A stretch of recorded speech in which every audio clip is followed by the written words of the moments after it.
Hello guys, പുതിയൊരു വീഡിയോയിലേക്ക് സ്വാഗതം. ഇന്ന് ഞാൻ ഒരു പലഹാരമാണ് ഉണ്ടാക്കാൻ പോകുന്നത്. സുഖിയാൻ, ഇവിടെയൊക്കെ മോദകം എന്നാണ് പറയണത്. രണ്ടുപേരും പറയും കേട്ടോ. അപ്പോൾ ഞാൻ അതിനാവശ്യമായ പയറ് കഴുകിയെടുത്ത്, ഞാൻ കുതിർത്ത പയറാണ്, കുതിർത്ത് വെള്ളത്തിട്ട് കഴുകിയെടുത്ത് വൃത്തിയാക്കി അതിനെ വേവിച്ച് എല്ലാം സെറ്റാക്കി വെച്ച് കണ്ട തുറായിരിക്കണം. ഇങ്ങനെ അല്ല വെന്ത് പോകരുത്, കുഴയും ചെയ്യരുത് കേട്ടോ. പിന്നെ ഇതിന് വേണ്ടി സാധനം ഇത് പയറ് റെഡിയാക്കാനായിട്ട് ചട്ടി വെച്ച് കൊടുക്കാം. അതിന് ശേഷം ഇതിലോട്ട് നമുക്ക് ഈ തേങ്ങ വറുത്തെടുക്കാം. ഇതിലോട്ടിട്ട് ഈ തേങ്ങ ഒന്ന് വറുത്തെടുക്കാം.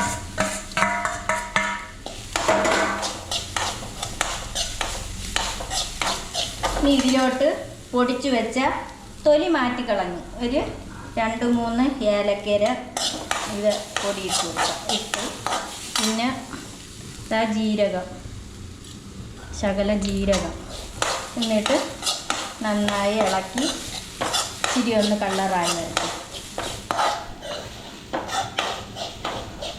കളറായി വന്നതിന് ശേഷം നമുക്ക് പയർ ഇതിലോട്ട് ഇടാം.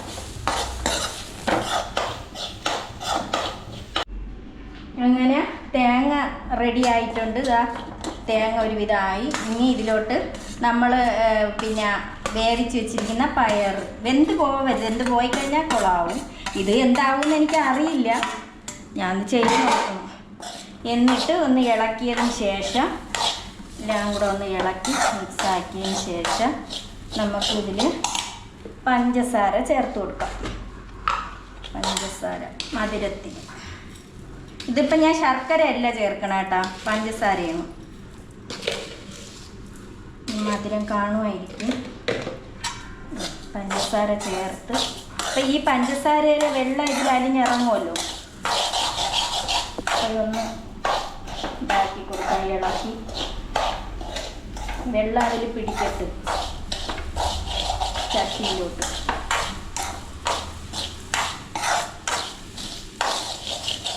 ശർക്കര ചേർത്ത് ഉണ്ടാക്കണവർ കൂടുതലും കാണും. ഇതിലോട്ട് ഞാൻ ജീരകം ഇട്ടിട്ടുണ്ട്, ഏലക്ക പൊടി ഇട്ടിട്ടുണ്ട്, പിന്നെ തേങ്ങ, പിന്നെ മാവ് കുഴച്ചതിന് മഞ്ഞൾപ്പൊടി, ഉപ്പ്, ശകലം ഗോതമ്പ് മാവ്, മൈദ മാവ്, ഇതെല്ലാം കൂടെയാണ് അത് ചെയ്തിരിക്കണം. ചിലപ്പം ശരിയാവും, ഇല്ലെങ്കിൽ ശരിയാവില്ല. പയറെല്ലാം റെഡിയാക്കി പാത്രത്തിലോട്ട് മാറ്റി. ഇത് ഇനി ചൂടാറട്ടെ. വേണ്ട, ഇത് കുഴഞ്ഞിട്ടില്ല, ഒന്നും ചെയ്തില്ല. പഞ്ചസാര എല്ലാം കൂടി പാത്രത്തിൽ കിടന്ന് ഇതൊന്ന് ഇളക്കി വെള്ളമൊക്കെ പിടിച്ച് എല്ലാം റെഡി ആയിട്ടുണ്ട്. അപ്പോൾ ഇനി ഇതൊന്ന് ചൂടാറട്ടെ. ചൂടാറിയതിന് ശേഷം നമുക്ക് ഉരുളകളാക്കാം. ഇത് ഇനി ഇത് തവിയെടുത്ത്, തവിയ ഗ്ലാസിൻ്റെ സ്റ്റീൽ ഗ്ലാസിൻ്റെ മൂട് ആയാലും മതി. അപ്പം ഇതൊന്ന് നമുക്ക് സെറ്റാക്കി കൊടുക്കാം. ഇങ്ങനെ ആക്കി ഒന്ന് ഞെരടി കുഴച്ച് എങ്കിലേ നമ്മൾ ഉരുട്ടുമ്പോൾ അത് ഇതായി വരുള്ളൂ. സ്റ്റീൽ ഗ്ലാസിൻ്റെ മൂടായാലും വെച്ച് ഇങ്ങനെ അമർത്തി കൊടുത്താൽ മതി. ഇതിപ്പം ഞാൻ സ്പൂണാണ് എടുത്തത്. ഇതിന് ശേഷം നമുക്ക് ഉരുളകളായിട്ട് ഉരുട്ടാം. ഇങ്ങനെ ഇത്ര ബോൾ മതി. ഉരുളകളായിട്ട് ഉരുട്ടി എല്ലാം ഉരുട്ടി എടുക്കാം.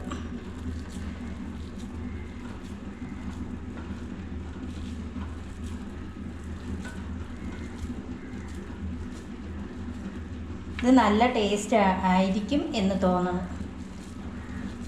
ചായക്കടയിൽ ഇതുപോലെ ആവും നോക്കട്ടെ, മോദകം പോലെ കിട്ടുമെന്ന് നോക്കട്ടെ. ഇതെന്ന് പറഞ്ഞാലേ എനിക്ക് എൻ്റെ കുഞ്ഞുനാളിൽ എനിക്കൊരു ഓർമ്മയുണ്ട്. എൻ്റെ വാപ്പ മീൻ കച്ചവടമാണ്. അപ്പം ഞാൻ പള്ളിയിൽ പോയിട്ട് മദ്രസയിൽ പോയിട്ട് ഇങ്ങനെ വാപ്പാരടുത്ത് ചെല്ലും. മീൻ കച്ചവടം ചെയ്യുന്നിടത്തോട്ട് ഞാൻ ചെന്നിട്ട് ഞാൻ അവിടെ ചെന്ന് മിണ്ടാതെ നിൽക്കുക. എനിക്ക് മോദകം ഭയങ്കര ഇഷ്ടമാണ്. അപ്പം അതിൻ്റെ ഓപ്പോസിറ്റ് ഒരു മാമനുണ്ട്. എൻ്റെ കുഞ്ഞുനാളിലെ കഥയാണ്. ആ മാമൻ ഇങ്ങനെ മോദകം പൊരിച്ച് കണ്ണാടിക്കൂട്ടിലിട്ട് വെക്കും. ഞാൻ പാപ്പായിട്ട് പറയും പാപ്പ എനിക്കത് വേണമെന്ന് പറയും. പാവ മീൻ കച്ചവടം ചെയ്യണതിൻ്റെ ഇടയിലേ വന്ന് എനിക്കത് വാങ്ങിച്ചു തരും, ഞാൻ കഴിക്കും. ഒരു ദിവസം വാങ്ങിച്ചു തന്നിട്ട് പിന്നെ അത് സ്ഥിരം കോളാക്കി വെച്ച് എന്നും പള്ളി വിടണമെന്ന് നോക്കും. കുട്ടികളെല്ലാവരും ഓരോരോ വീടുകളിൽ പോകുമ്പോൾ ഞാൻ ഓടും മോദകം കഴിക്കാനായിട്ട്. ഇപ്പം വാപ്പ ഇല്ല, വാപ്പ മരിച്ചിട്ട് ഒരുപാട് വർഷമായി കേട്ടാ. സുഖമില്ല, കാല് ഷുഗറൊക്കെ വന്ന് പഴുത്ത് കാല് മുറിച്ച്, മുട്ടിൻ്റെ അവിടെ കൊണ്ട് മുറിച്ച്. പിന്നെ അതിന് ശേഷം 2-3 ദിവസമായപ്പം വാപ്പ മരിച്ച്. അങ്ങനെയൊക്കെയാണ് കഥകൾ. അപ്പം ഇതെല്ലാം നമുക്ക് ബോളായിട്ട് ഉരുട്ടി. പിന്നെ മോദകം ഉണ്ടാക്കാനായിട്ട് ഇതിലേക്ക് മൈദാ മാവ് കുറച്ചിട്ട് കൊടുക്കാം. അളവ് ഞാൻ എൻ്റെ ഒരു രീതിക്ക് ഉണ്ടാക്കണതാണ് കേട്ടോ. ചിലപ്പോൾ ശരിയാവും. എന്നിട്ട് ശകലം ഗോതമ്പ് മാവ്, ഞാൻ അരിപ്പൊടി ചേർക്കാറില്ല, അപ്പോൾ ശകലം ഗോതമ്പ് മാവ്, ആട്ടമാവ് അതും കൂടെ ചേർത്ത് ഇനി ഉപ്പ് ചേർത്ത് കൊടുക്കുക. ഞാൻ പയറിൽ ഉപ്പ് ചേർത്തിട്ടുണ്ട്. അപ്പോഴ് ഇതിൽ കുറച്ച് ചെറുതായിട്ടൊന്ന് ഉപ്പിട്ട് കൊടുക്കാം. ഉപ്പും ചേർത്ത് ഇനി ശകലം മഞ്ഞൾപ്പൊടി,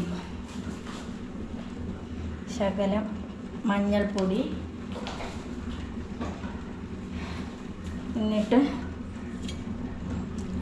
ഇതൊന്ന് കുഴച്ചെടുക്കാം. ഇത് നന്നായിട്ടൊന്ന് ഇളക്കി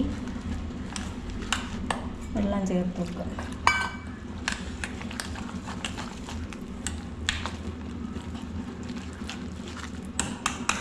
ഇതിനകത്ത് പറ്റിയിരിക്കണം. ഇത് ഭയങ്കര ലൂസാവരുത്. ലൂസായിക്കഴിഞ്ഞാൽ അത് ശരിയാവില്ല. ഭയങ്കരമായിട്ട് നമ്മളെ ഈ ദോശമാവിൻ്റെയൊക്കെ ഇച്ചിരി കൂടെ ഒന്ന് കുറുകി നമുക്കിത് സെറ്റാക്കി എടുക്കാം. നല്ലതുപോലെ കുഴച്ച്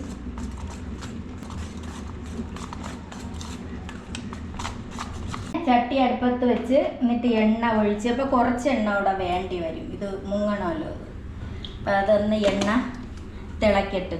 അപ്പം ഇതിപ്പം നല്ല നമ്മൾ ഇത് കൂട്ടി വെച്ചിട്ടുണ്ട്. പിന്നെ അത് നമുക്ക് കുറച്ച് കഴിയുമ്പോഴത്തേക്ക് തീ ഒന്ന് കുറച്ച് കൊടുക്കാം. ഇപ്പം ഒന്ന് കൂടിയിരിക്കട്ടെ ആ എണ്ണ തിളയ്ക്കാൻ വേണ്ടിയിട്ട്. പിന്നെ എൻ്റെ മോൾക്ക് ഭയങ്കര ഇഷ്ടമാണ് മോദകം. അവൾക്ക് എൻ്റെ കണക്കാണ്, എൻ്റെ അതേ ഇതാണ്. എവിടെ നിന്നാലും ഞാൻ വേറെ എന്തെങ്കിലും വാങ്ങിക്കുകയാണെങ്കിൽ ഞാൻ പറയും ഉമ്മ മോദകം മതി, എനിക്കൊരു മോദകം മതി. എന്നിപ്പോൾ ഭയങ്കര സന്തോഷമായിരിക്കും കേട്ടോ ഇതുണ്ടാക്കി കൊടുക്കുമ്പോൾ. ഇപ്പം ഞാൻ തീ കൂട്ടി വെച്ചിരിക്കുകയാണ്. ഇനി ഓരോ ഉരുളകളും ഇങ്ങനെ ആക്കി എണ്ണയിലോട്ട് ഇട്ട് കൊടുക്കാം.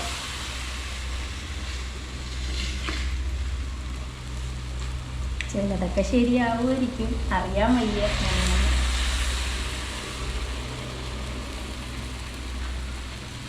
കുറേശ്ശെ ഇട്ട് കൊടുക്കാം.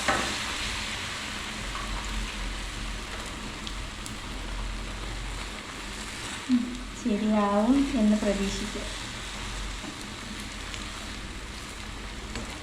കുഴപ്പമില്ല, അരച്ചിട്ട് കൊടുക്കാം. ഇനി തീ കുറച്ച് വയ്ക്കാം.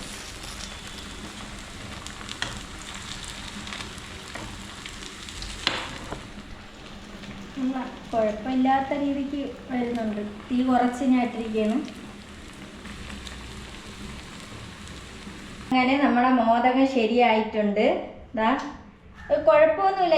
ഞാൻ വിചാരിച്ച ചിലപ്പോൾ പണി പാടുമെന്നാണ് വിചാരിച്ചത്, പക്ഷേ ശരിയായി. പിന്നെ ഇതിന് ട്രിവാൻഡ്രത്തൊക്കെ മോദകമെന്നും പറയും, പിന്നെ സുഖിയാനെന്നും പറയും. അപ്പം ഒന്ന് കഴിച്ച് നോക്കാം ഇങ്ങനെ ഉണ്ട്.